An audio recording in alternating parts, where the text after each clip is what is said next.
Padres fans, this has major implications for the Friars and changes things for the positive. Let's talk about that, plus how I was wrong. I will always admit that.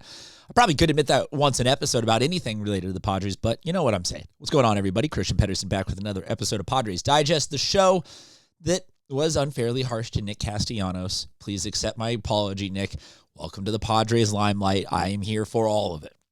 If you want to follow along with both the good, the bad, and the ugly of everything Padres season, you're always welcome to hit that subscribe button. It's a free YouTube show, so even if you don't, we'll still be here talking Padres all season long. The headline today, like I mentioned, has to do with Nick Castellanos. This one in everybody's favorite slop factory, Sports Illustrated today. Padres Nick Castellanos made small adjustments leading to major results.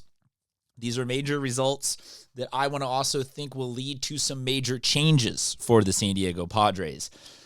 I think everybody at this point in the season is familiar with Nick Castellanos and him coming over from the Phillies in the sense, I'm getting rid of him. Like it was a bad divorce, a messy exit, whatever you want to say. The Phillies are paying 90-something% of his salary. They're paying $19 million. We're paying league minimum $700,000 for him to play for us this season. So I would say the expectations were like optimistic that he would bounce back, but concerned that he really didn't have anything left in the tank. So then out the gate, when he was hitting 200 with one home run, I was on here saying, like, let's give Jace Bowen a chance. Let's give anybody in the minor leagues a chance other than this guy. There is a reason that the Phillies got rid of him. That being said, he then proceeded to rip that Mother's Day home run and since then kind of get hot, stay hot.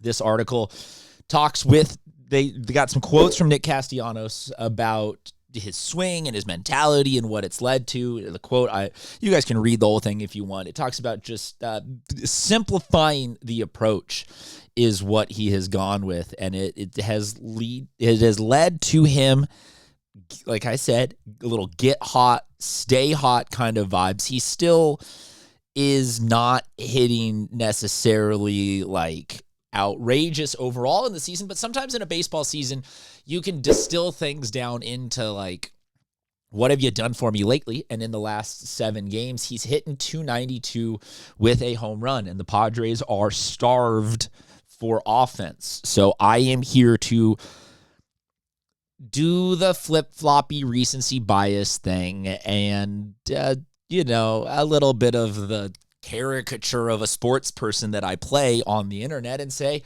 why the hell aren't we playing this guy every single chance we get? But also, I do want to just maybe have a larger discussion, and this is where I always want you guys commenting because I want to hear from you on this, of why aren't we playing this guy more if our manager has shown no signs of being consistent in locking in, like, this is our lineup. We need to get this lineup just to finally work. And these guys, we trust them. We're going to get some consistency, and that's going to build it. If he's just, let's move the piece, let's like shuffle. Why don't we do this? This is it's. I got 2 suggestions and questions that I want to pair together. Nick Castellanos being number 1, and then let me bring up.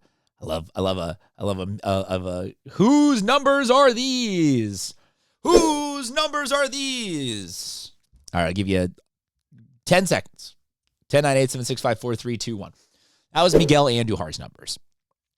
He is also not being used regularly, but is still hitting well and is hitting well recently in the sense of, like, there was a game where it was just Castellanos and Andujar hitting and literally nobody else on the team got a hit. So I want to throw this out, given that I don't feel like the Padres are at any sort of sense of like anybody is safe other than maybe like Xander's hitting well enough to be safe at short. And I don't mind Sheets at first. Well, I got another video brewing about he is actually on some historic paces this year in kind of a funny way, in a good way. But Castellanos or Andujar in right, and whoever the other one is, DHing, Tatis at second. What's your objection, or what's any argument to doing that lineup for like a week. Now, I don't know where if you want to go one layer past that and argue where they bat in what order, okay, I don't have that all worked out in my brain. But instead of coming on here and being like, let's trade these guys, well, what about this guy? Because sometimes you just got to dance with who you came with, and this is who we've got, and they are both hitting well right now. So I just, is it just that Tatis is a platinum glover? Is it just that we think that eventually he's going to turn it around? Song is okay. I'm not hooked on him at second. I have no allegiances to him. I want to put the best bats out there for a minute and see if we can't catch some fire on this team. And to me, the Nick Castellanos hot as of late, Miguel Andujar seemingly like kind of steady Eddie on all of this. Maybe the right move is to do, like, take Ramon Laureano out a little bit more, give him a chance to get his head straight and go like Andujar in left, Castellanos in right, Tatis in right, Castellanos DHing or something like that, and then leave Song. I'm not set. This is where we do our group therapy, where I throw it out there. You guys let me know what you think, but these numbers and these numbers, to me, feel like they should both be in the Padres lineup on a day-to-day basis right now until otherwise notified. Like, I don't have a credible argument to be against getting them out there until they show us otherwise. I've already been, let's cut Castellanos, and I didn't really think that Andujar was providing that sizzle. So I get that this is a massive hypocritical change of pace for me, but I am underlying above all my taste or distaste for any Padres players, a fan of wanting our team to be really good. And so I will take whatever amount of I was wrong and et cetera, in exchange for seeing if we can't get the Padres to score us some dang runs. So there you go. Nick Castellanos made some adjustments, simplified things, and the results seem to be buoying back up, at least in the last 7 games. My daughter is in here now to say that she agrees with me. Kennedy, you agree?